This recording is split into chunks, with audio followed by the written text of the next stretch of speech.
Salary આપવાના જ ફાફા છે, ભથ્થું ના માંગશો. તેલંગાણાના મુખ્યમંત્રીની સરકારી કર્મચારીઓને અપીલ. તેલંગાણાના સીએમએ કહ્યું કે અમારી સરકાર દેવાનો બોજ અને આર્થિક તંગીનો સામનો કરી રહી છે. કર્મચારીઓને પગાર ચૂકવવા માટે રિઝર્વ બેંક ઓફ ઇન્ડિયા પાસેથી 4,000 કરોડ રૂપિયાની લોન લેવામાં આવી છે.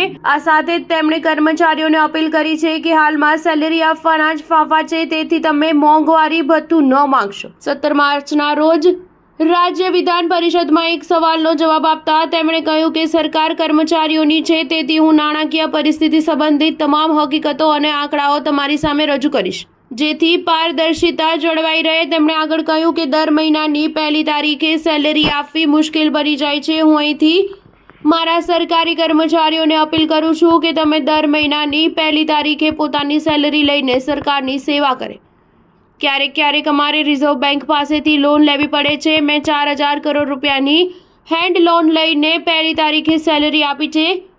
સીએમ રેવંત રેડ્ડીએ આગળ કહ્યું કે સરકારી કર્મચારીઓના મોંઘવારી ભથ્થાની માંગ સંપૂર્ણપણે વ્યાજબી છે, પરંતુ હાલમાં તેમની સરકારને દર મહિનાની 1લી તારીખે કર્મચારીઓને સેલેરી આપવાના ફાંફા પડી રહ્યા છે.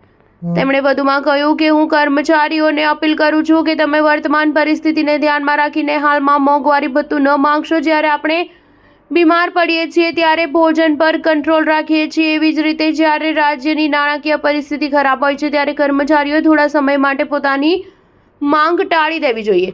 આ દરમિયાન સીએમ રેવંત રેડ્ડીએ પૂર્વ મુખ્યમંત્રી કે ચંદ્રશેખર રાવ પર રાજ્યની નાણાકીય સ્થિતિ પર ખરાબ કરવાનો આરોપ લગાવ્યો છે. બીજી તરફ ભારત રાષ્ટ્ર સમિતિના કાર્યકારી પ્રમુખ અને પૂર્વ મંત્રી કેટી રામા રાવે સીએમ રેવંત રેડ્ડી પર નિશાન સાધતા કહ્યું કે મુખ્યમંત્રીએ પોતે સ્વીકાર્યું છે કે છેલ્લા 1 વર્ષમાં રાજ્યને મળનારી આવકમાં ઘટાડો થયો છે. આ રાજ્ય સરકાર માટે મોટું અપમાન છે. ન્યૂઝ 7 હંમેશા સચ્ચાઈની સાથે.